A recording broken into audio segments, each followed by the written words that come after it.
Running, jumping, leaping towards love. A Miraculous Ladybug fanfiction, Part 8. Clearly, Adrienne was just as impatient as she was. Normally, he sat still as ever, probably training from long hours of modeling. But with the looming threat of an amok, his legs were bouncing ever so slightly.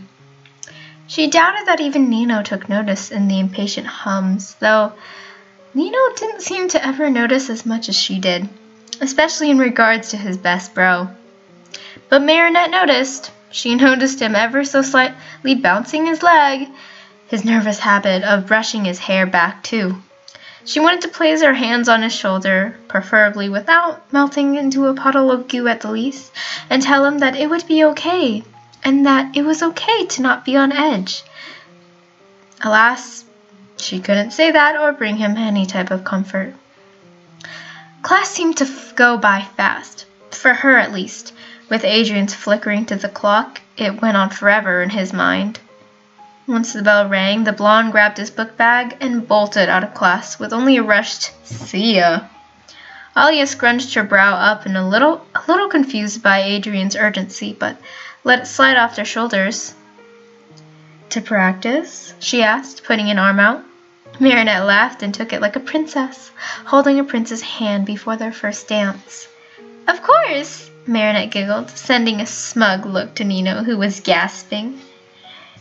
"You steal my woman!" he pointed at her. Marinette leaned her head on Alia's shoulder, the curls cushioned and smashed. "Why, yes, and I did it, and I have done it successfully," she threw back, walking forward with Alia as Nino trailed behind them, pretending to be fuming and jealous. It was all light-hearted fun, though. Nino knew Marinette would be stealing Alia from him from the moment they started dating. Like, please. Alia and her were thick as thieves, basically joined at the hip. "Agreste, you good?" Alia called out when she and Marinette had gotten down onto the field. Adrienne jerked his head up from the ground. "Yeah, I'm good," he said quickly.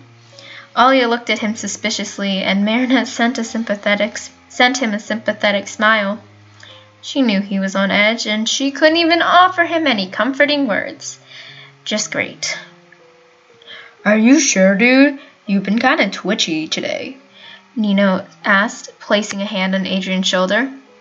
Oh, well, apparently Nino wasn't as oblivious as to what was going on all day as Marinette thought he was. Oh well, nice to note. Adrienne sent him a tired smile. "Yeah, just tired," he insisted. The coach called for everyone to round up. Apparently, today was going to be the ice cream run day. They would all run to different ice cream shops, and if lucky, you'd find Andre. "Group up!" he shouted, and everyone did just that. They were all given their routes and were sent off. Alia and Marinette started running first. Nino was refusing to run with them because he wasn't actually in track. So while Adrienne tried to convince him, like the nice best friend he was, his girlfriend left him in the dust in the most loving manner. "Do I mean anything to you, woman?" Nino shouted from behind. Marinette and Alia both giggled. "Not when I'm with Mari," Alia shouted over her shoulder, electing giggles from the girl by her side. "I'm glad he's learning to just take it," Marinette said, out of breath from running and laughing. Alia agreed with just a head nod. Of course, Marinette was far more used to speaking frantically while running at her top speed. Alia, however, was not. But in no time, the girls found their ice cream shop and opened the door, the chilling air breezing through their sweaty selves. "Thank God for ice cream runs before the first home meets of the season," Alia said, taking a deep breath of the sweetly scented air. Marinette nodded in agreement. "It's just too bad we didn't find Andre on the way." The black-haired girl sighed. "Yep. Especially since Nino and Adrienne are on their way." Alia wiggled her eyebrows teasingly. Marinette's face went red despite the cold air in the shop. But then again, she could probably burn up with embarrassment heat even in the middle of a tundra. Especially in regards to Adrienne. Alia laughed at her friend, which was received with a side jab, and they stepped in to order. Unlike at Andre's, where he'd just give them flavors depending on who they would love or will love, at Icy Scoop, they got to choose their own flavors. Alia had gotten chocolate, while Marinette got mint. As soon as the cones were in their hands, and before they could take a lick, the door opened and in walked in a red-faced Nino and laughter-ridden Adrienne. The boys finally arrive, Alia hummed with a smile, floating over to them and Marinette by her side, as always. Nino continued to scowl playfully at his blonde-haired friend. Dude, what part of I'm not in track did you not get? He said, walking up to the line. Adrienne chuckled, his eyes closed like a candid photo. Sorry, but we could have been late, Adrienne said with a shoulder shrug. There's literally no time restraint, and at the very least you didn't have to drag me along as you run. You know you're super fast, Nino grumbled, pointing to the ice cream flavor of choice rather than actually speaking to the cashier. Adrienne smiled sheepishly. I've said it before, and I'll say it again. You two need to race, Alia said, pointing between Adrienne and Marinette. What? No, a race? Marinette squeaked out, accidentally crushing the bottom of her cone. A dribble of melted ice cream ran down her hand. Alia quickly stepped in to grab a napkin and handed it to her. Better eat it quickly, the brunette said. Marinette nodded quickly and licked the ice cream off the bottom of the cone. Dang it, she said softly while the rapidly melting ice cream was going down her hand.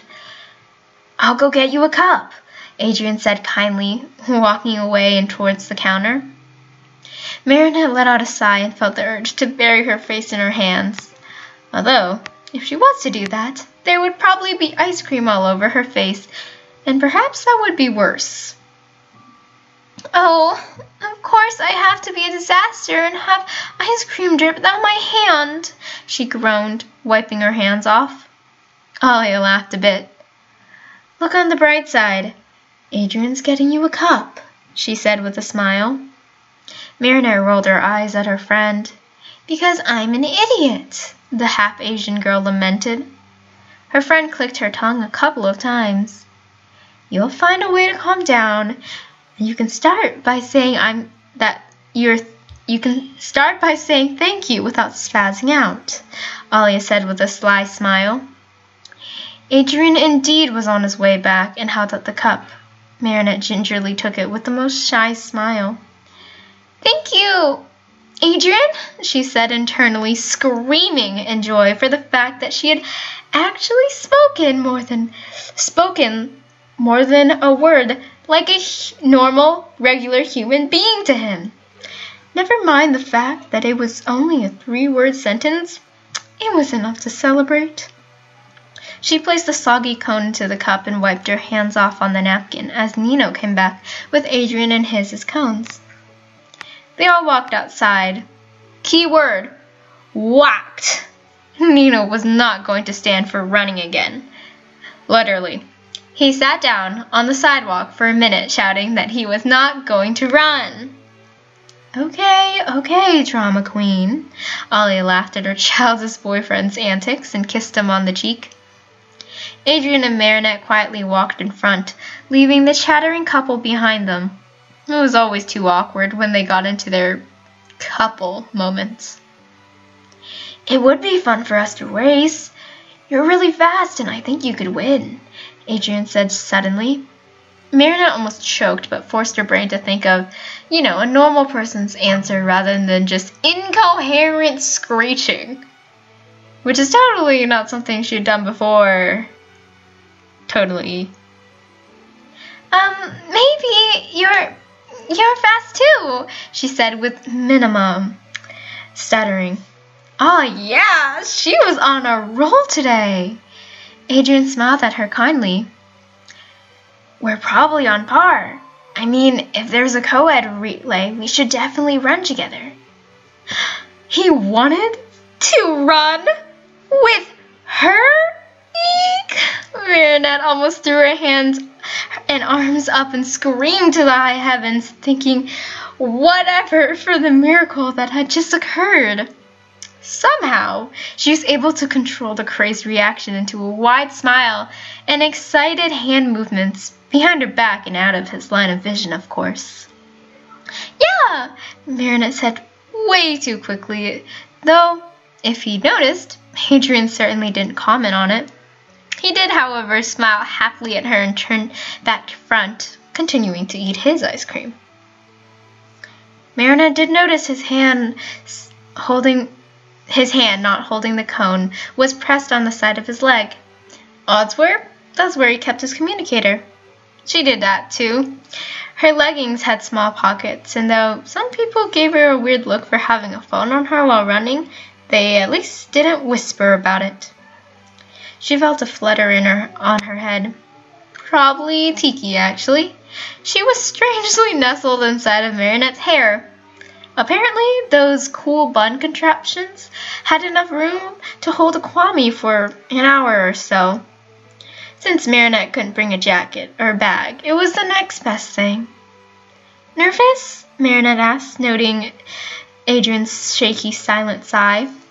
He nodded. Yeah, just about stuff, he said, thinking that she wouldn't understand, but she did. So, yeah, there was that. Just take a deep breath. The nerves will pass. Whatever's going on, just breathe and it'll happen when it has to, Marinette said. Her stutter was now gone since she was more focused on supporting him rather than her crush on him. And possibly she was just comforting Chat Noir, and that kind of got rid of her stutter too. He smiled thankfully at her, looking at her right in the eyes. The motion made her heart flutter and cheeks go red. Thanks, Marinette. You're such a good friend, he said before stopping mid-word. Marinette looked at him worriedly. Adrienne, however, didn't continue. He just kept staring at her. To say that this didn't freak her out wouldn't be a lie. A hand rose to her face, checking if she had ice cream on her cheek or something. Adrienne? She asked, a little nervously. Or maybe a lot nervously? The blonde didn't respond. In fact, he started walking altogether. His green eyes scanned over her, and Marinette suddenly felt embarrassed and exposed. Adrienne? She asked again, her voice reaching up the octave.